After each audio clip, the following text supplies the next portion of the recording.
NDA கூட்டணியில் வந்து தாவேக்காவுக்கு அழைப்பு விடுத்துக்கிறதா பேசப்பட்டு வருது. அப்படி தாவேக்கா வந்தால் வரவேற்பீங்களா நீங்கள்? இல்லை, கண்டிப்பாக வரவேற்போம். ஆனால் அது உண்மையான்றது தெரியல. ஏன்னா எல்லோரும் பேசுகிற மாதிரி அது பரவாயில்ல, ஒருத்தர் மேலே ஒருத்தர் பேசுகிறது தான். அது இவர் சொன்னார் அவர் சொன்னார்னா உண்மை நிகழ்ச்சி என்னன்னு தெரியல. அப்படி வந்தால் கண்டிப்பாக தமிழ்நாட்டில் இருக்கிற அனைத்து தொகுதிகளையும் இந்த கூட்டணி தான் வெற்றி பெறும், என்டிஏ கூட்டணி. ஆனால் உங்கள் கூட்டணியுடைய வெற்றி வாய்ப்பு எப்படி இருக்குது இந்த சட்டமன்ற தேர்தலில்? நல்லா தான் இருக்குது, பிரகாசமாக தான் இருக்குது. அதாவது தாவேக்கா வந்தாக்கா 100% வெற்றி. 100% வெற்றி வரும்னு சொல்கிறீங்க. அப்படி சப்போஸ் தாவேக்கா வரலன்னா எவ்வளோ தொகுதிகள் சீட்டு வெற்றி பெறும்? தாவேக்கா வரலனாலும் ஆட்சி அமைக்கிற அளவுக்கு கண்டிப்பாக வெற்றி பெற்றோம். தேர்தலுக்கு எப்படி பார்க்குறீங்க?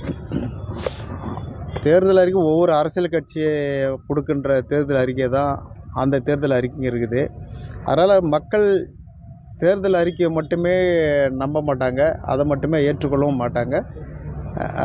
யார் வந்தால் சரியாக இருக்குன்று மக்கள் தீர்மானித்திருப்பாங்க, அதுதான் நடக்கும். அவரோட மனைவி வந்து விவாகரத்து கோரி நீதிமன்றத்தில் மனு தாக்கல் பண்ண இந்த நேரத்தில் திரிஷாவோட அவர் வரவேற்பு நிகழ்ச்சிக்கு வந்திருக்காரு. அதை நீங்கள் எப்படி பார்க்குறீங்க? இல்லை, அது வந்து அவங்களுடைய சொந்த பிரச்சனை, சொந்த கருத்து, குடும்ப பிரச்சனை.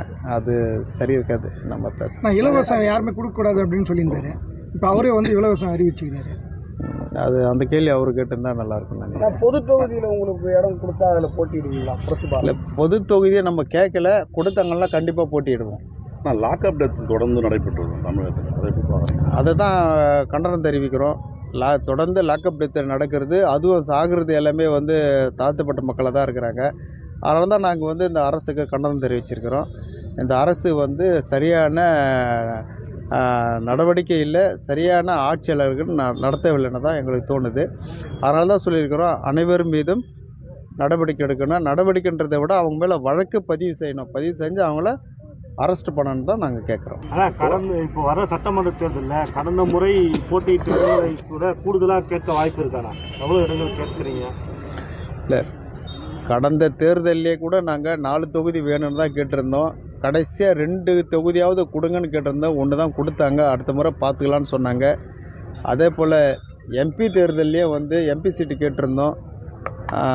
தேமுதிக அன்றைக்கி வந்து ஒரு தொகுதி ரிசர்வ் தொகுதி வேணுன்றதுனால இதை கொடுத்துட்டோம், தப்பாக எடுத்துக்க வேண்டாம், சட்டமன்ற தேர்தலை பார்த்துக்கலான்னு சொன்னாங்க. அதனால் எங்களுக்கு கூடுதலாக தொகுதி கிடைக்குன்னு நாங்கள் எதிர்பார்க்குறோம்.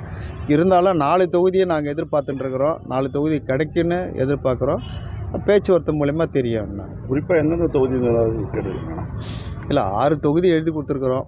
6ல் அது 4 கேட்டிருக்கிறோம். அதில் வேலூர் மாவட்டம், ராணிப்பேட்டை மாவட்டம், காஞ்சி மாவட்டம், செங்கல்பட்டு மாவட்டம்.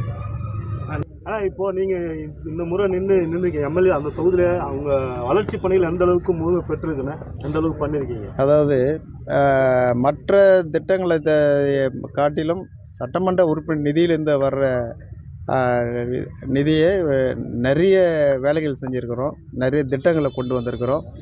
அந்த மக்களுடைய கோரிக்கையான காலேஜ் கேட்டாங்க, காலேஜை கொண்டு வந்திருக்கிறோம்.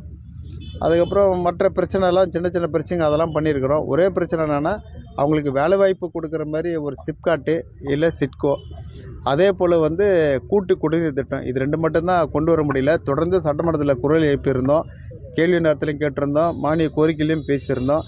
கொடுக்குறேன்னு தான் அந்த துறை அமைச்சருங்க சொல்லியிருந்தாங்க. ஆனால் இது வரைக்கும் இல்லை.